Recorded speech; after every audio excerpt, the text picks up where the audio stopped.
Good morning and Assalamu alaikum. Fellows, we're live with day 15 of Startup Summer School. As we promised you, we are going to take you on a roller coaster ride of entrepreneurship.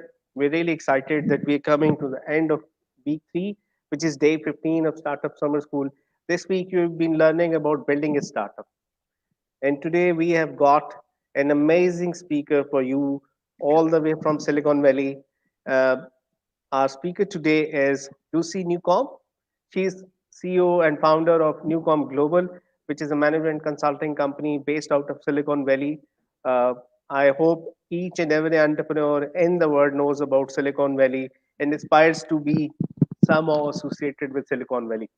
So, Lucie Newcomb has a long career in Silicon Valley, over 2 decades. She has been working in Silicon Valley for over 2 decades. Previously, she has been working in UK and South Africa. She has founded multiple ventures. She has been consulting startups in different countries, including Kyrgyzstan and other lot of countries that will lead to be introduced by Lucy, and some other amazing ventures she has been doing in South Africa and UK.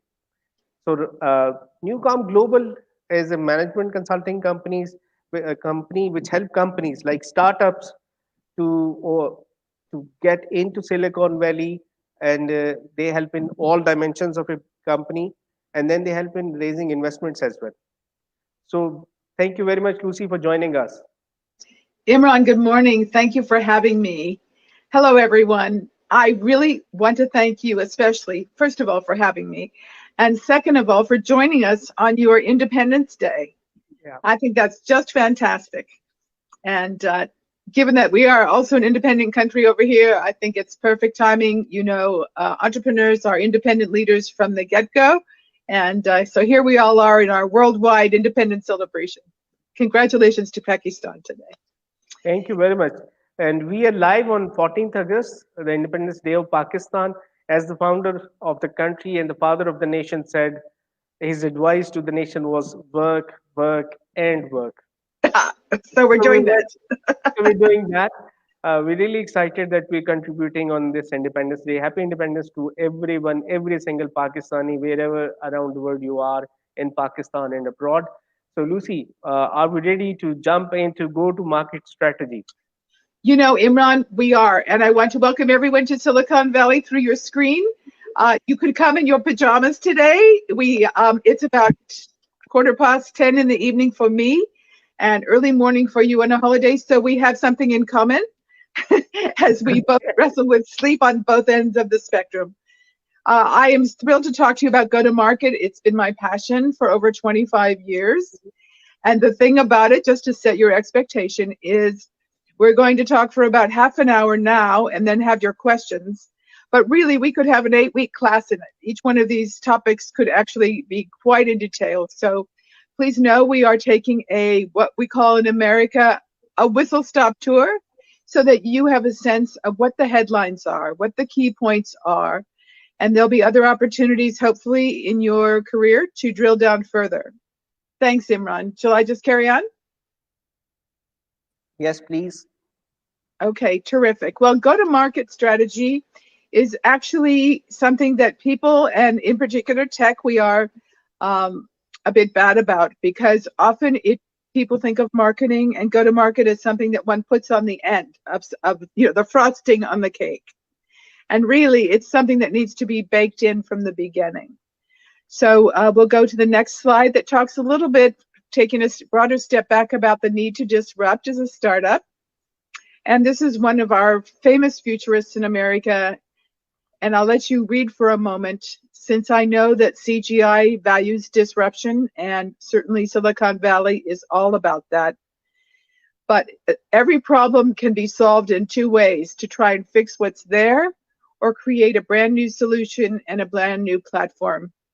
A blue ocean strategy, if you like, approach. And so I invite you all to consider taking a bit of a higher view. I know many of us entrepreneurs, we are all working so hard in the weeds.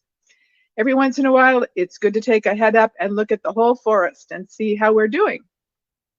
So I just start with a little bit of inspiration about the opportunity to really create a whole new scenario based on the hard work you're doing.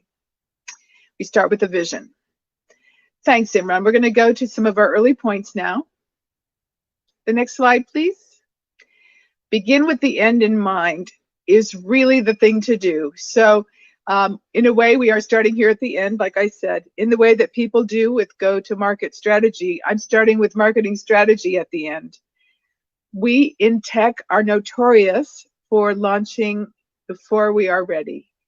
And of course, we will have other entrepreneurs here joining us today that are not technology entrepreneurs, but all of us tend to feel a lot of pressure to get our product or our service to market. It's so very important. And I know the juggling act and the balancing act very well. So please know I'm not in an ivory tower. I deal with this every day. And in fact, Imran and I were just speaking before we got started about the perils of having what we call too short a runway. Many a fantastic startup has had a short life because it didn't plan enough for how long things might take and how much cash might be necessary to subsidize that kind of delay. So beginning with the end in mind, making sure you are ready. Bill Gates set aside, and this is the old Bill Gates of many years ago, when he introduced the idea that we could put patches on products and put them in the market. There is no longer a luxury to do that for many, many reasons. So please be sure you're ready and try to build into your planning, your go-to-market plan, some milestones to check in and see, oh, we thought we would have the product features defined by this time. Have we really done that? Are we really there? Do we need to take a step back? Oh, we thought we would have the marketing plan out to promote the product and the launch. How are we? Are we really ready to launch when we said? Do people have enough time to absorb this whole new product and whole new scenario? So it really does, at the risk of preaching value, we really only have one shot. I guess that's the bottom line to underscore is, there's so much going on in the world these days. We really only have one shot out in the marketplace. We want it to be the right shot, the best possible one. So as Stephen Covey, who's a favorite author of mine from one of my favorite books, says, begin with the end of mind.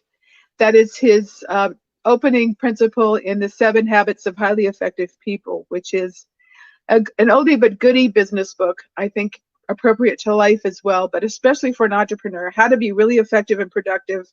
Begin with the end in mind. When you start creating your product from the beginning, think about the marketing strategy. When you start to think about the marketing strategy, think about being ready to launch, and then work your way back to what that looks like. Okay, go ahead. Where are we? There we go. Know your customer. Sorry, I just had eye surgery. It shows sometimes. So knowing your customer sounds pretty basic, but you would be surprised how many people don't do that, especially in tech. We have a habit of developing products and then thinking, oh, well, somebody somewhere must like to do this. So in that vein, it's really important to know who your customer is. And by that, I mean what we call demographics, what their age range might be, their income range. And that matters because of what we call purchasing power. Many times people look at large emerging markets like China, India, places in Africa. But then I have to say to them, yes, your product is awesome and many people can use it. But the average income in this particular area is about 10% of what you think your product will command as a price. So you might have to revisit that. So try to know as much as you can about your customer. Especially if you're in consumer B2C, we have what are called personas, and I invite you to look at that. In a really strange way, I think one of the gifts of the pandemic, it's odd to think about gifts, but I think that we do have some silver linings. Not that I would have wanted them this way, but is that we are forced to get to know our customer better. If we are sitting on Zoom meetings all day, or this kind of meeting, a virtual meeting all day, we really have to know the person as well as the business. There's no, second guessing or anything. It's an opportunity to get a real sense of what a customer's pain point is. If I had to prioritize things to know about your customer, knowing what keeps them up at night, I'm in B2B, so that's especially important because they're worried about my clients are worried about what their customers think. But B2C also, or D2C, direct to consumer, what's keeping your customer up at night? And do you have something that will solve that problem very well? Not, maybe you're the third or fourth thing that your product or service does, but can really match that need. So we'll go on to talk about that in product market fit. Are we on the next slide? Hi, next slide, Imran, please. There we go. Product market fit, yes. I'm sorry to keep going to the screen. I just had some eye surgery done, and that's why I want to make sure I'm on the right slide. So product market fit is kind of unique to the tech entrepreneurship scenario. The father of marketing, Philip Kotler, said, marketing is not about sales. It's about knowing what to make. But as I said earlier, in tech, we are a bit naughty, especially those of us who are working in disruptive tech, which is what Silicon Valley is really all about. And so product market fit really is this idea of having a product already, having a solution, an idea, a focus, and then trying to find a market for it. Many, many times I have talks with such well-meaning and brilliant engineers who made this really cool thing that seems utterly useless. Who is going to use this particular thing? And obviously, if no one uses it, no one will buy it. If no one buys it, then you can't be sustainable as a startup and grow your company. So product market fit is really about making sure that not only, it goes back to knowing your customer. You've known your customer, who your customer is, you've segmented out all those possibilities. Now you bring that idea to the market segmentation. Which segments of the market are likely to be where your customer is that you've just identified? And how well does it fit? Are there certain segments of the population? How do you target those? I'd like to recommend the work of a gentleman named Brian Balfour. It's B like boy, A-L-F-O-U-R.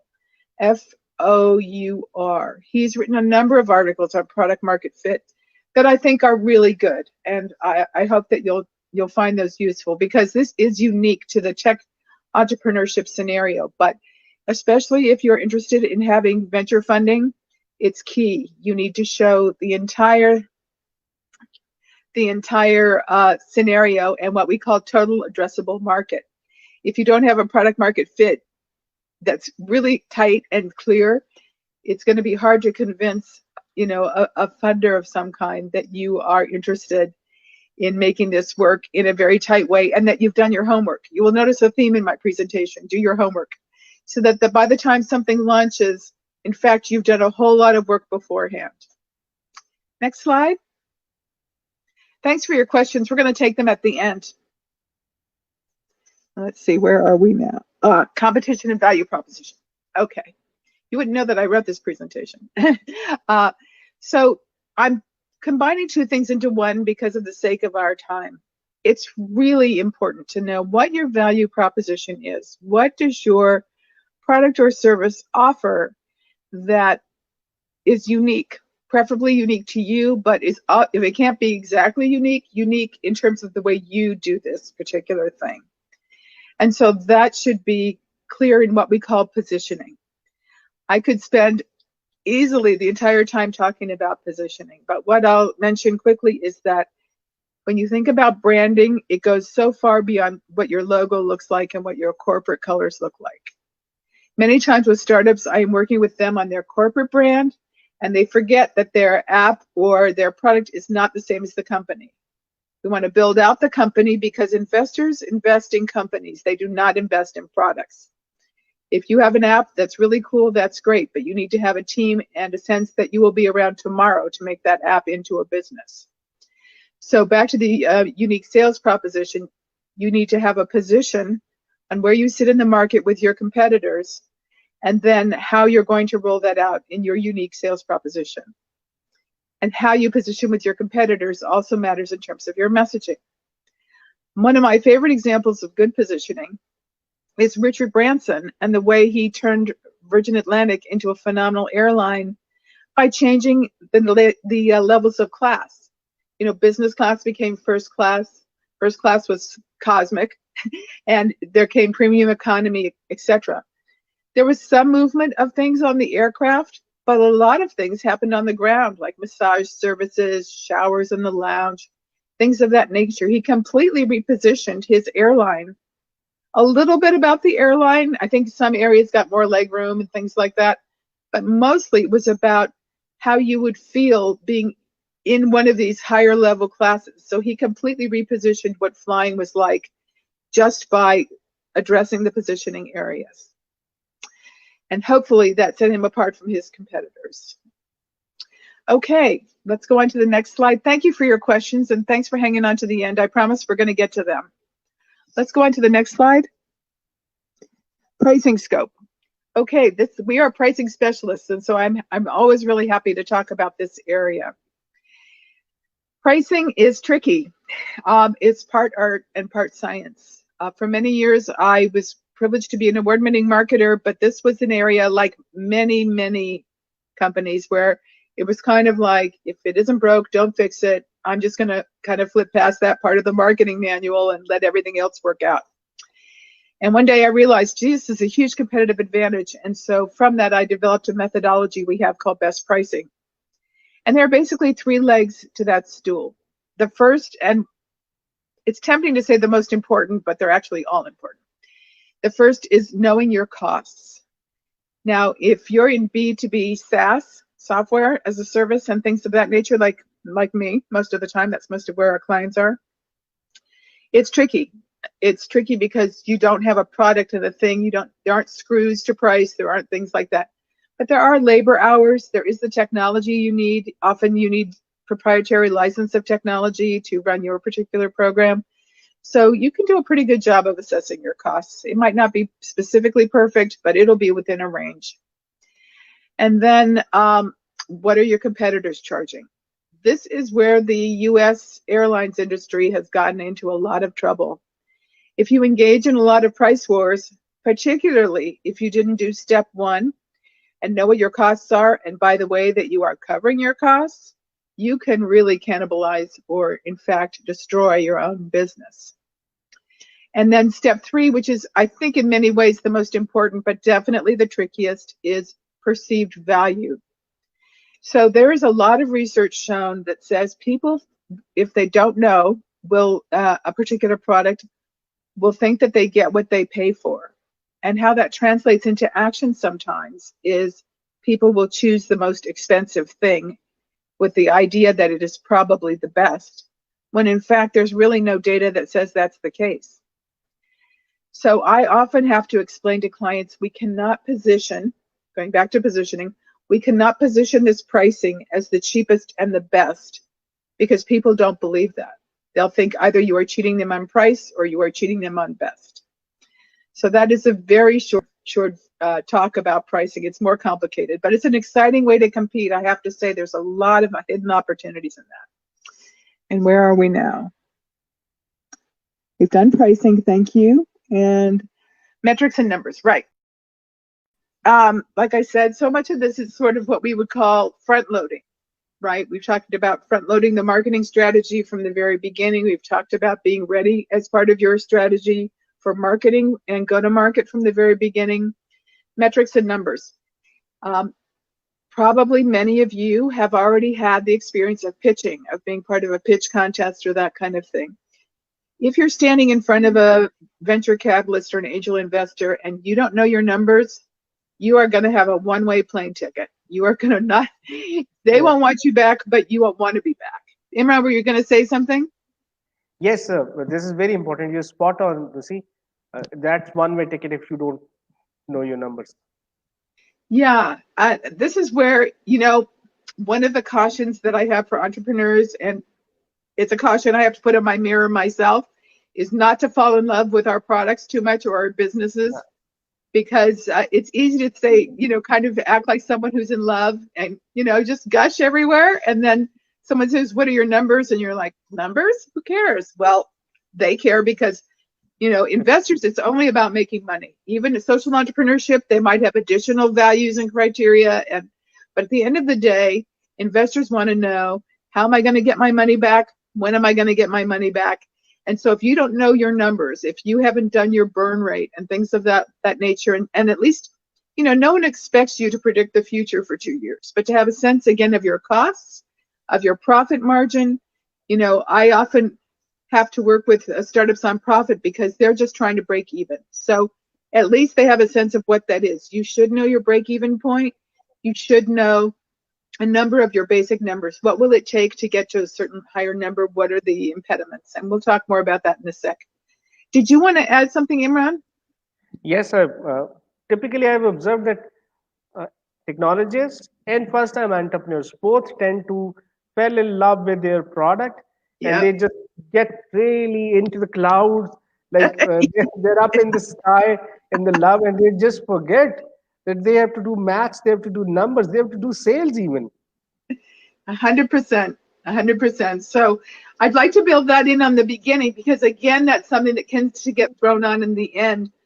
But I will say, if you get to, as you were saying, if you get well acquainted with your numbers ahead of time, it keeps your heads out of the clouds, which is not to be confused with getting discouraged or not inspired.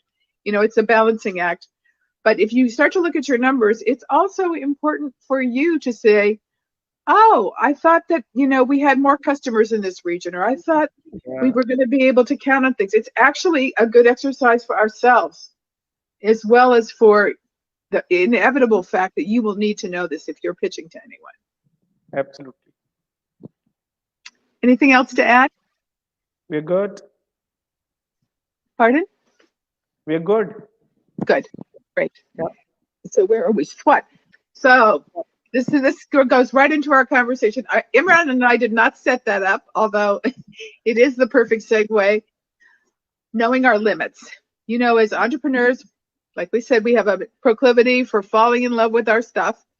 And, you know, in the Valley here, we call that drinking our own Kool-Aid, which basically means, you know, we've lost our way because we are so, it's like a religious experience, you know, we are so enamored of whatever. And I would have to say, without instigating a huge conversation, I think that's what's happened at Theranos. I think there's other issues involved Yeah. at Theranos, but I think at the initial place where the train went off the track was there. And so it's a good lesson to me because I love what I do. And every once in a while, someone has to say to me, gee, but take a step back and look at that from a step back. And, you know, that perspective is important because you and your family and your livelihood is more important than any idea, as much as we love it and as much as some people are going to hate that I said that. So when I talk about a SWOT, I think you can do it at the company level and also do it at the product or program, whatever you're providing level. And what is a SWOT? So I'm using this as a very simple tool. Obviously, you can do other things, but it's a sense of strengths, weaknesses, opportunities, and threats. Now, tonight, I'm not subjecting you to me at a whiteboard, lucky you, but if I were, this would look like a big cross. We would have 4 squares, and you would be able to see, you know, what are the strengths, what are the weaknesses, and the weaknesses can be anything from your competitors to not much cash to I have to work with my brother's wife. Whatever those are, it's good to just get them out. And many times you will find some interesting overlaps, like the strength can also be a threat. And opportunity can also be a threat. So it's worth getting a sense of what your limits are. Again, back to the idea of too short a runway. You know, one other way to look at it in a very broad context is what are the things that could prevent me from moving forward to the level I want to move? And this kind of helps diagram some of that. So, Lucie, Imran, I've drawn it for you. sorry, go ahead. I've drawn it for you on the slide. I'm sorry, I can't hear you. I've drawn it on the slide for you. Oh, I see. Thank you. Sorry. Got it. Yeah, exactly. So the S would be up in the upper left if we are looking the way we are, and the W next to it, the opportunities down there, and the threats. And like I said, it can be very interesting to map some of this out just simply. You know, kind of don't think about it too much. Just kind of get stuff out. And you'll see that opportunities and threats can be the same. Strengths and threats can be the same. It's a very interesting way to look at a problem simply. You know, we can get caught up in our heads. Most entrepreneurs are really very bright, and it's a way to kind of actualize what the limits are. And then, of course, make a plan. Well, make a plan for what you can change and accept what you can't and move ahead accordingly. Thanks, Imran, for the graphic. Yeah. And shall we move to the next slide? Yep. Okay, and I'll give you a chance to read this. I've been very pragmatic about doing your homework, knowing your numbers. I probably sound like your parents, and but it's really important. While it's a good idea not to fall in love with your product and service, remember your dreams and add some numbers to your dreams. It doesn't make them any less special. It doesn't make them any less inspirational. You can accomplish and carry on and be pedantic and be a great accountant, and you can still be a phenomenally inspiring entrepreneur. And most of the ones that have made it and done very well did that. So with that, I'd like to thank you for this opportunity, and we'll move to Q&A. That was a really quick, around the world in 80 days. We just did pricing like in 80 seconds and go to market in like 80 seconds. But I hope that was helpful. So Imran, could you read me the questions, please? Yes, that was very helpful, Lucy.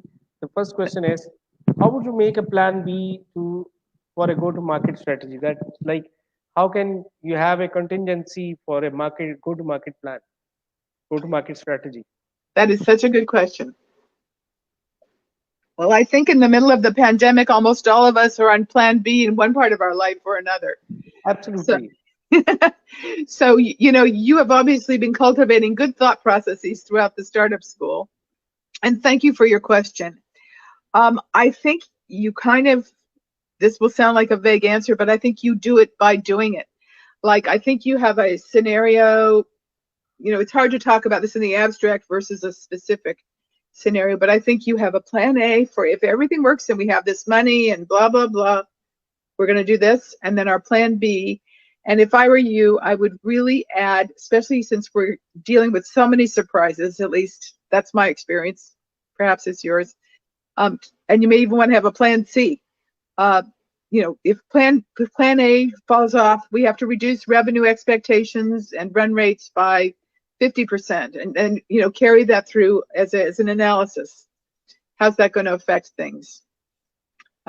People, one of the things now that is so hard to launch, I don't know how many people here are launching versus already in play, is there is so much noise, right? On the news, there's just so much noise. So if you need a lot of public attention, it's pretty tough. You're probably going to have to be very targeted. And I would imagine plan B, depending on why you have a plan B. I mean, the pandemic is a good example, but we can have plan B for many personal reasons too. Probably a lot more focused and hopefully a little less budget oriented, but that really depends. So I'm answering broadly because it's a broad situation. It kind of depends on the particular situation. But in general, try to be a little more focused is what I'd suggest. And to what extent you can, if you're in plan B because you hit a roadblock of some kind, try to build in some milestones where you can reevaluate. Is this a time where we can revert to plan A? Do we have to now go to plan C? Or, try to create a few little bits of flexibility that maybe plan A didn't need to have. Hope that helps. Yeah, this was a good answer. You see, you mentioned about Elizabeth Holmes, the founder of one of my favorite quotes is where she says, "You don't need to have a plan B, and if you have a plan B, you're really not motivated and you're really not into this." But that's more of a talking about the startup level. But in terms of implementations, yes, you need to have different scenarios planned because you can. COVID is one classic example of that, where Yes. all projected forecasts just went up in the air. Yes. And every single company on earth is now on plan B. At least. And by the way, or that's they are or they're gone. That I was going to say, if they're still around. Absolutely. And unfortunately, we're going to see more of that before we see a turnaround, just because Absolutely. of where we are. Yeah. So thank you. So plan B, I disagree with her. I met her, and that's a whole other story. But oh wow. Yeah. Well, anyway, it's really complicated. We should talk about it sometime, but I don't want to derail your program. It's not as easy as people think. And like I said, if nothing else, it's a good example of drinking too much of your own Kool-Aid, or falling in love too much with your own idea, how you want to characterize that. So yeah, plan B, I think, is a critical thing to have, definitely. And be prepared to adjust that too, because like you said, Imran, we are dealing with, disruption of the disruption of the disruption. And we're Absolutely. disruptors, so we gotta practice. Yes, another question is, Ahmed is asking how we can differentiate between strength and opportunity. Sometimes strength and opportunity confuses you. That is a really good point. So I'm going to answer in a very black and white way, just because we're on a time thing. It's not really a black and white situation sometimes. I think that is actually your insightful question is about. But strength is usually about what we already have and have been doing. And opportunity is about how to take that to the next level, or whether it's expanding on the feature set that you are currently having, if it's about expanding what you're doing into a completely different market. It's about moving into a future usually. Again, this is a very black and white short answer for what's nebulous. It's probably more like a progression than an either or, but that's what I would say. And there's going to be a lot of overlaps, I think, especially in the early stages of a startup, between strength and opportunity. And it's not a bad idea to put on your calendar to reevaluate every 3 or 6 months, whatever, depending on your pace of business, and see, gee, we thought that was an opportunity, but by the way, there was a pandemic and it's not anymore. Or, we thought we'd have this cash, we don't have, or we got this awesome investor and we have a ton more opportunities. Things change, right? Yes, I hope Ahmed this answer satisfies you. And the next question is, a second question by Aga is asking, initial target market should be big or small? Initial target market. So again, this is an abstract question, so I'm going to give an overly general answer, probably small. Part of that, though, is here's where that's a bad answer. If you're looking for venture capital investing, they are not interested in small markets. So I think what I'll do is I'll change my answer and say, how about a pilot program rather than big or small? How about a pilot program, which means to test a market out, to see? Because if you walk into a venture meeting and say, oh yeah, we have this phenomenal thing, it costs like $1 zillion, and like we have a Lamborghini level car and called Tesla, and it's going to be $1 million a car, and we have done the research, there's 40 million entrepreneurs on the planet, that's not going to go very well. If you can say, we have this and it's going to be done, they're looking for large money, large markets, large amounts of sale. Volume is really what it's about. But I think a small pilot, I think that might be more of what you're wrestling with. A small pilot would be a good idea. Great. So if I can rephrase it, have a big market size, but have a small pilot. You have to have a big market in mind, or don't bother with the pilot. I guess that's the best answer. Great. Samya is asking, do you believe that everyone can start a business? No. I'm a very honest person, and actually I almost mentioned that at the beginning, but I didn't want to be a downer on Independence Day. No, it's not for everybody. It's not a hobby, and that's tricky because many people have a full-time job and then try to do something on the side. And so we'll have another conversation sometimes about what's a side hustle and what's a hobby. But no, I think those of you who are working hard, and I bet the person who asked this question knows that it takes a lot of time, a lot of energy, a lot of talent, and the failure rate of startups is high. I'm not even going to tell you what it is because you're having a holiday today. But you have to, even the best ingredients, like I said, sometimes great investors, great products, great team, and a pandemic shows up. I mean, it's just too hard. You have to really want to do it, and you have to be able to do it. And when you do the SWOT, if you find that there's a skill that your team really needs, you have to figure out how you're going to develop that weakness. Are you going to hire a person with that skill? Are you going to send people to school to get it? I mean, it's not for the faint of heart. That's why, it's kind of like playing the stock market. That's why there's the risk and reward. But, the rewards are worth it if you're willing to try. And most of the time, but not all of the time, people can do it. But you have to be willing, and not everybody. If you're risk averse, it's not for you. Great. I just wanted to add one point that I was reading an article of about Airbnb. You're Airbnb of this world, very well funded. You're a unicorn startup, and then Brian Chesky says, "What took us to build 12 years just evaporated in 6 weeks." Yep. Yep. So you can be that brilliant a company, you can be that brilliant a team, said still you can hit COVID.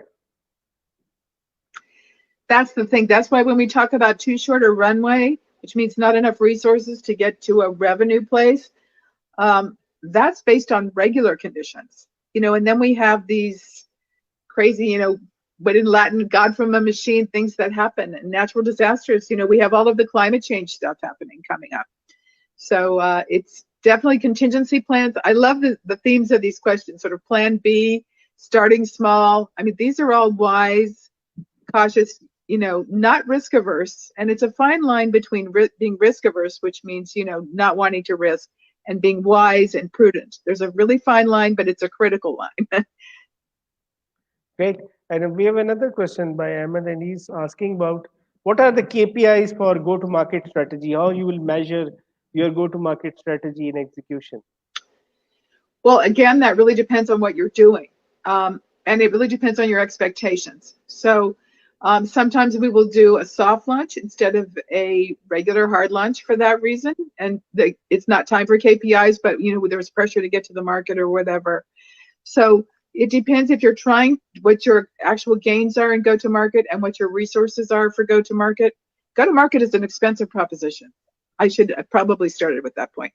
No matter what you're doing, whether it's products per se that you're moving out or a service, it's you're going to spend money on promotion, you're going to spend money on evaluation and staff, and usually there's an event involved. It's a fairly resource intensive experience. So the KPI should be commensurate with that. And again, it's too broad a topic, whether it's a service or a product, different KPIs. But when we go back to the concept of metrics and numbers, that's exactly what KPIs are for. So you should set that up. It's really even more about ROI, return on investment. In the valley, in the .com era, in the early 2000s, people have these absolutely ridiculous launches. I won't even go into how over the top they were. And I guess they had a KPI about being obnoxiously wealthy or something. I don't know what those KPIs were. Most of those companies aren't around anymore, unfortunately. But I think the KPIs should match your expectations around sales and penetration, around budget and ROI, and also, again, your value proposition, your branding, and your positioning, and your values. If you're having super lavish parties, but you're selling, a low-end product, that's not going to resonate very well. Yeah. So I'm sorry to be very vague, but it's a little too abstract to answer super specifically. Just make sure that you're aligned in terms of your branding and your positioning. Don't spend more than you have, and try to leverage for the long term as much as you can. Create KPIs that are not just about the launch event per se, but about building the brand that goes on after that. Oh, thank you very much, Lucy. This is helpful. I would like, since we have time, and yes, we have one more question. I was thinking that I can ask a question now, but we have got one more question. Well, I'll take your question no matter what, whenever you want it. Okay, thank you. Do you think startups get lost in hype of promoting their services and products instead of essential engineering to ensure their product is ready? So, Zarek, you're spot on. I was about to start the topic of product market fit. So I'm sorry, the internet broke up as you were talking. Could you read that again, please? Lucy, Zarek is asking about product market fit. Right. What, so can you read? I'm sorry, suddenly the sound is like funny. I can't. What about product market fit? 1 second, please. Zarek is asking, do you think startups get lost in the hype of promotion of their services and they don't focus on engineering their product in a better way? So like startups don't put energy in engineering the product and rather focus on events and launch and the hype. Well, I don't think it's an either or situation. I think both are necessary. So it sounds, if I'm interpreting this correctly, I'm not sure that I am. Go ahead, Imran. What did you want to say? So my interpretation is Zarek is asking about product market fit. So do you need to execute a go-to-market strategy, or you need to focus on achieving a product market fit first? So the answer is yes.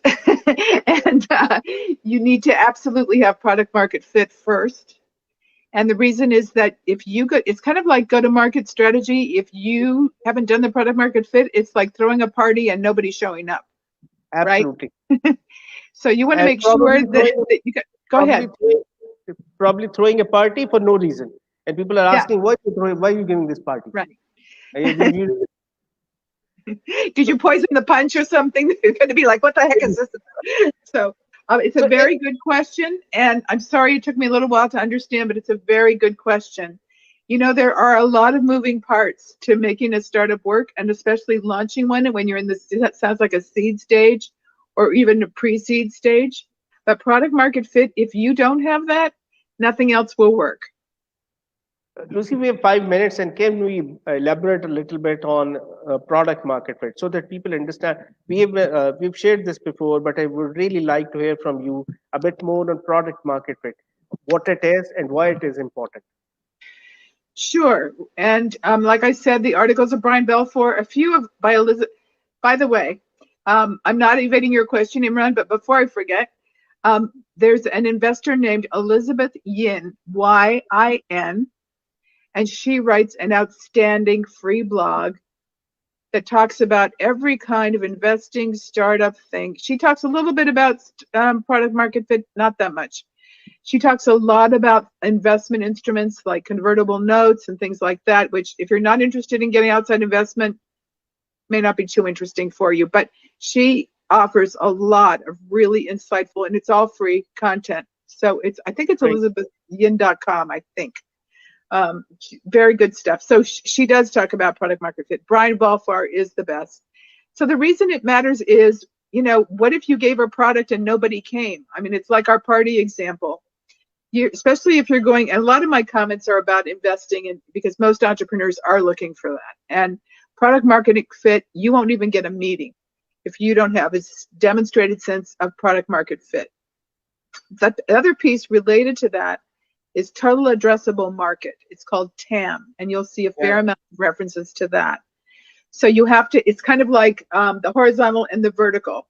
So product market fit, you know, it's got to be like this. Your market, you have to have a product that addresses a need of a market. A long, long time ago, I ran CPR courses for I think you have the Red Crescent. So I ran courses for them, and I had to write, you know, CPR, you have to have a body that, you know, person is in distress and touch them to make them better. I had a huge population of customers that had a cultural belief you do not touch people. That was a really bad product market fit. We got around it, but you know, that was a really bad product market fit. So you have to really, when I talk about understanding your customer, that's the number one secret to product market fit in terms of where the gate opens. And then you have to go past that. If you will find things like cultural values, resources. You know, if people don't believe in eating meat, Beyond Meat had a great product market fit. But if I don't know if people are familiar with Beyond Meat, we have some synthetic plant-based meat products now that are really, I'm surprised how good they taste. And so they are a natural product market fit for places that don't normally consume beef. However, if they're so expensive that the people that don't eat meat can't purchase them, ultimately that's not, in my opinion, that's not a product market fit. Technically it is, but if there's no purchasing power, who cares? That's my own personal interpretation of product market fit. And the other thing to say, I mean, there's so much, this could be a whole class in itself. Product market fit can change, right? The pandemic is going to change a lot of product market fits. Look at, I mean, there was a very famous, highly respected club here in Silicon Valley called the Churchill Club, run by a friend of mine. It was all about events. Unfortunately, after 30 years, they are gone. Why? Because it was hard enough for people to go to events before the pandemic. We have so many here. And with the pandemic, nobody can go to events. So product market fit can be changed by a catastrophic event like we have, or even just by lifestyle changes as things evolve. So it's a really important thing to get right, and I appreciate you asking about it. I'm sorry that we can't cover it more in depth tonight, but Brian Balfour's articles are, and others. And if you're in a tech startup, it's really especially critical. Good luck to you. Thank you very much, uh, Lucy, for mentioning this. And thank you very much, Asher Siddiqui. Asher, if you're listening to us, thank you very much. He shared just shared the link of elizabethyen.com that you just mentioned. He's posted that link. Asher, if you're listening, do please do join us. I wanted to invite you as well. I want you to replace Lucy in this seat sometime next week. There you go. There you So go. thank. Yeah. Did you have another Uh, question, Imran? Did you have a question yourself? yeah, problem solution fit is very product market fit is very important. We've been really emphasizing is throughout this program. So if I want to come up with a simplistic definition that people can take home, and can we say this, that in early days of a startup, having few satisfied clients is the beginning of product market fit? No, sorry. Although that's a good because people become clients for all kinds of reasons, right? And I think having two clients is a very good. We call them charter clients usually, or charter customers. And but the idea is really that that's a good thing to aim for a whole lot of reasons beyond product market fit. And if you don't have any customers, by the way, after a certain time, it's a really good idea to go back and look at product market fit. But I think Right. product market fit is also has to be clear that what we think product market fit is only part of the story. It's what your customers and prospects think Yeah. is product market fit. So that's where I think your point has some real merit. It requires research. Primary research is expensive, which means primary means that you interview customers and prospects about your product.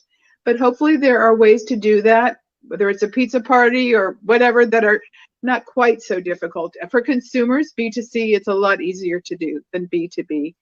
But to try and do some early market testing to see if in fact product market fit is what you think. You can get a lot of statistics around it, especially for the TAM, total addressable market. But in actual fact, it's going to take some extra research as well. So I would say that in a way, two clients is a good example that you're on the right track. And certainly from a monetary point of view, that's awesome.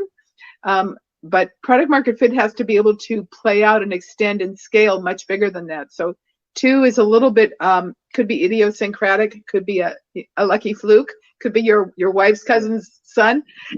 You know, you kind of, that's the kind of world we live in, I think.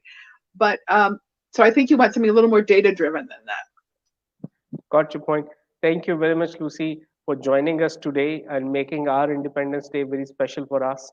We're really grateful. We loved this session, and we're really grateful. Once again, thank you very much for joining us today. It was my pleasure. I'm sorry we couldn't get to all the questions, but certainly it shows that this is a group that is not only passionate, but well informed. And I appreciate being able to share my experiences and expertise with you. Thank you so much, and the best of luck to you all. Thank you very much. And thank you very much, Asher, for confirming your availability. I'm sending you details. We'll trying to lock your calendar for the next week. Good luck, Asher. This is a nice group. You'll be glad you did it. Thank, thank you very much, Lucy. Have a good day. Thank you very much. All the thanks and greetings from Pakistan. We're really grateful. You made our day. Oh, that's so kind of you. I'm so honored to celebrate Independence Day with you, and I wish you all much success and joy and great health. Take care, and let's talk again. Bye-bye. Thank you, audience. We'll be back with another exciting session 4 p.m. today. Azadi Mubarak, aap sabko. Happy Independence Day and see you in the evening. Thank you very much. Have a good day. Thank you. Bye-bye.